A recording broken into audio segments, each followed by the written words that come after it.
geerida Kamac Ducaale ayaa hadalhayn badan ka abuurtay baraha bulshada.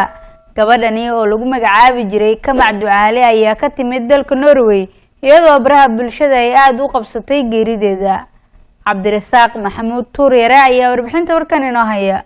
waxaa 23kii bishan magaalada Muqdisho ku geeriyootay gabar lagu magacaabi jiray Kamac Ducaale oo ka timid dalka Norway.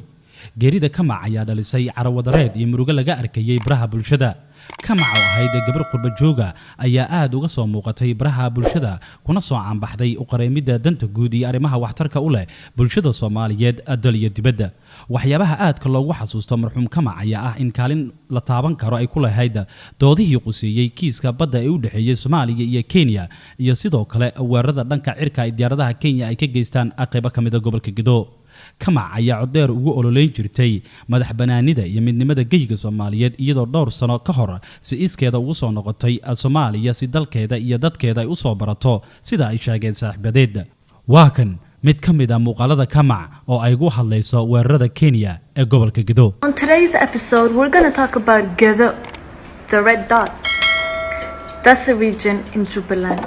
Now and then Kenya decides to wake up and bomb Gedo and absolutely no one speaks about it. Not the federal government, not the president. Farmacho, we were rooting for you. We were all rooting for you. Not the Prime Minister Roble. And I thought you love fighting for justice. Where's the justice for the people in Gedo? Not even the people in Gedo. Where's the justice for Somalia as a country? Because this is another country doing war crimes in your own. It's not even about regions and people. It's about your country's integrity. So where is everybody and why is nobody talking? Now, to be specific, the 4 different airstrikes hit 4 different places in Alwaq. It didn't even hit a Hormuz Telecom, and not even Hormuz is talking about it. And I personally think that's extremely fishy. We keep belittling this issue as if laba qabilo isku dhacay odayaasha dhahaya beeshaada oday ama beeshaada caawi. It's none of that.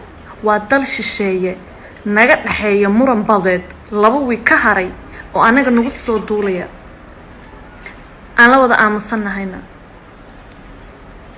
walaal dhiga kuma dhaqaaqa Soomaalinimada ka sheekaysid ama kuma mahdidna kuma jirto. Because where is it? Personally, I think Kenya just want to test the waters because the ICJ hearing is due in less than 2 weeks. Now, there's no specific casualties mentioned, and even if there's no casualties, that's not the main point.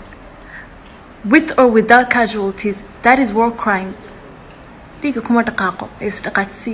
mid ka mid ah saaxiibadii aadka ugu dhawaa Kamac oo diiday in magaciisa loo adeegsado warbaahinta ayaa bartiisa Twitterka ku baahiyay in markii ugu horeysay oo gabadha la arko ay ahayd 29kii Abriil ka hor inta aanu xiriirkeedu lumin 1dii bishii May ee sanadkan. waxaana lagu hayay guri ku yaala xaafadda Suuqbacaad ee degmada Yaashid ee magaalada Muqdisho sida uu hadalka u dhigay. waxa uu xusay in xiriiro kala duwan uu la sameeyay qaar ka mid ah ehelka gabadha kadib loo sheegay in Kamac Ducaale ay jirdil u geysteen xubno ka tirsan qoyskii ay la joogtay, isagoo xusay in jirdilka uu ahaa mid joogta oo socday muddo 4 bilood. sidoo kale waxa uu sheegay in qoyska gabadha ay u sheegeen in Kamac ay nafteeda kala baqaysay eedadeed iyo adeerkeed maadaama sida uu hadalka u dhigay ay jirtay muran aduleed oo u dhaxeeyay. dhinaca kale taliye ku-xigeenka booliska Soomaaliyeed General Sakiya Xuseen oo iyana qoraal kooban ku baahisay barteeda Twitterka ayaa shaacisay in ay gacanta ku hayso oo kiiska Kamac iyadoo ugu baaqday dhammaan dadka daneynaya ama hadal haya geerida Kamac in ay ka waantoobaan fidinta warar aan sugnayn, taas oo ay sheegtay in ay caqabad ku noqon karto baarista geerideeda. ugu dambeyn kiiska marxuum Kamac Ducaale ayaa waxa haatan gacanta ku haya booliska Soomaaliyeed kuwaasi oo ku wada baaritaan si loo ogaado waxa sababay geerida gabadhan oo haysata dhalashada dalka Norway.